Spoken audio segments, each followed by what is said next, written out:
বন্ধুরা, সামষ্টিক অর্থনীতির কাঠামো এবং অর্থায়নের ভূমিকা এই জিনিসটা সম্পর্কে এখন আমরা জানব। তো প্রথমেই আমাদের আসে সামষ্টিক অর্থনীতি বলতে আমরা কি বুঝি। এই সামষ্টিক যে অর্থনীতি বা এটাকে কিন্তু বলা হয় যে ম্যাক্রো ইকোনমি। তো আমরা এখানে লিখতে পারি ম্যাক্রো, আচ্ছা এখানে হাইফেনটা না দিলেও চলবে। তো এটা যেটা হচ্ছে সেটা হচ্ছে ম্যাক্রো ইকোনমি।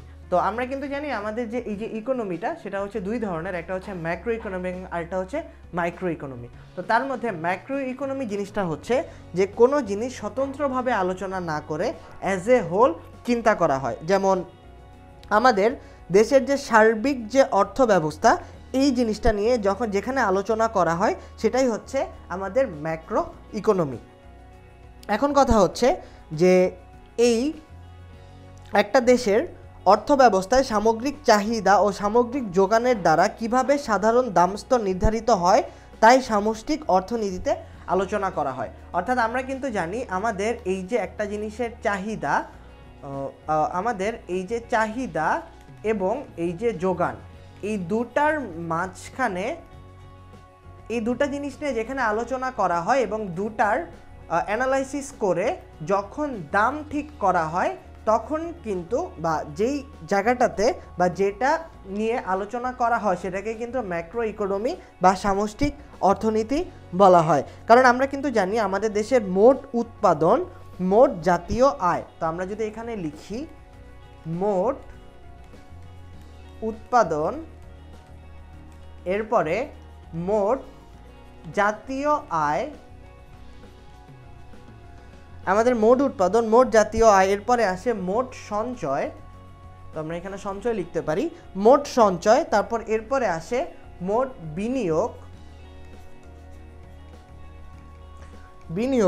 এরপরে রয়েছে মোট কর্মসংস্থান, এরপরে মোট চাহিদা, মোট যোগান, সাধারণ মূল্যস্তর, তারপরে পুঁজিবাজার, সুদের হার, রাজস্ব নীতি ও মুদ্রানীতি, তারপর ইত্যাদি যে বিষয়গুলো রয়েছে এগুলো হলো সামষ্টিক অর্থনীতির আলোচ্য বিষয়। অর্থাৎ আমরা এখানেও লিখতে পারি যে সুদের হার ইত্যাদি।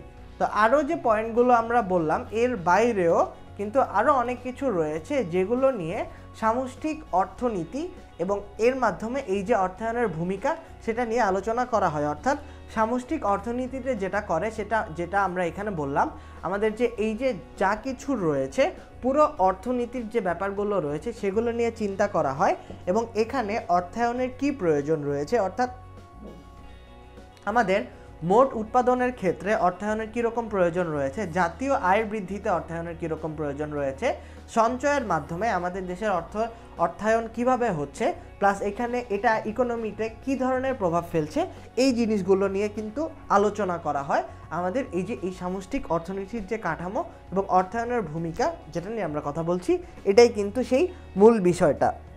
এবং আমরা কিন্তু জানি প্রতিটা ফার্মকে প্রতিযোগিতায় টিকে থাকার জন্য স্বল্প ব্যয়ে পণ্যদ্রব্য উৎপাদন করে মুনাফা অর্জন করতে হয়।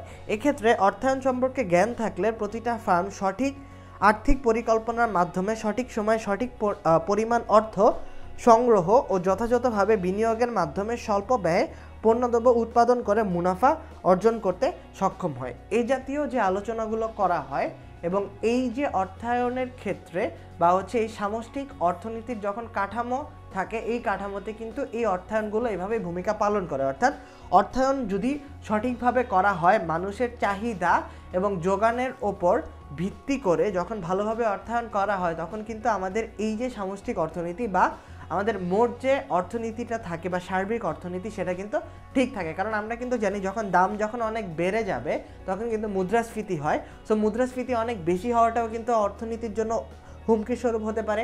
আবার হচ্ছে জিনিসপত্রের দাম অনেক কমে গেলে সেটাও কিন্তু অনেক সময় প্রবলেম দেখা দিতে পারে। তো এই কারণে দেখা যায় যে আমাদের মার্কেটে মানি সাপ্লাই বা হচ্ছে যে অর্থের আগমন এটা কিন্তু অনেক বেশি হলেও প্রবলেম, আবার অনেক কম হলেও প্রবলেম। এই কারণে স্থিতিশীল রাখার জন্য কিন্তু এই সামষ্টিক অর্থনীতিতে অর্থায়নের যে ভূমিকা সেটা কিন্তু অপরিসীম। তো এটাই ছিল মূলত এই ব্যাপারটা নিয়ে আলোচনা। আমরা আশা করি তোমরা সবাই বুঝতে পেরেছো। মনোযোগ দিয়ে ভিডিওটি দেখার জন্য অসংখ্য ধন্যবাদ।